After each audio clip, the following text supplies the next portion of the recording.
ভারতের জাতীয় নিরাপত্তা উপদেষ্টা অজিত দোভাল বলেছেন, দুর্বল শাসন ব্যবস্থা অনেক সময় একটি দেশের সরকারের পতনের কারণ হয়ে দাঁড়ায়। বাংলাদেশ, নেপাল ও শ্রীলঙ্কা সহ দক্ষিণ এশিয়ার কয়েকটি দেশে আনুষ্ঠানিক উপায়ে সরকার পরিবর্তনের পেছনে এমন দুর্বল প্রশাসনিক কাঠামোর প্রভাব ছিল।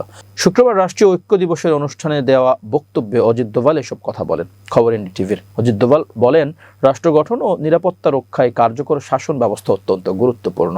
এটি শুধু রাষ্ট্রকে তার লক্ষ্য পূরণে সাহায্য করে না, সাধারণ মানুষের আকাঙ্ক্ষাও পূরণ করে। তিনি বলেন, আজকের প্রশাসনের বড় চ্যালেঞ্জ হলো সাধারণ মানুষকে সন্তুষ্ট রাখা। সাধারণ মানুষ আগের চেয়ে অনেক বেশি সচেতন, উচ্চাকাঙ্ক্ষী এবং রাষ্ট্রের কাছ থেকে আরো বেশি প্রত্যাশা রাখে। তাই রাষ্ট্রেরও তার সন্তুষ্টির প্রতি খেয়াল রাখতে হবে।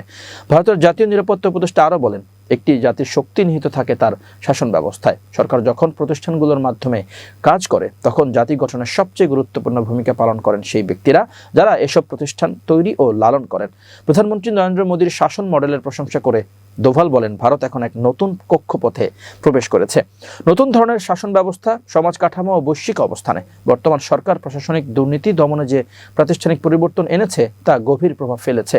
সামনে আরও পদক্ষেপ আসতে পারে। ভালো শাসনের অংশ হিসেবে নারীর সুরক্ষা, সমতা ও ক্ষমতায়নের উপর গুরুত্ব আরোপ করে দোভাল বলেন, নারীর ক্ষমতায়ন আধুনিক শাসন ব্যবস্থার অপরিহার্য অংশ। শুধু ভালো আইন বা কাঠামোই থাকলেই হবে না, এগুলো কার্যকরভাবে বাস্তবায়ন করাই সবচেয়ে জরুরি।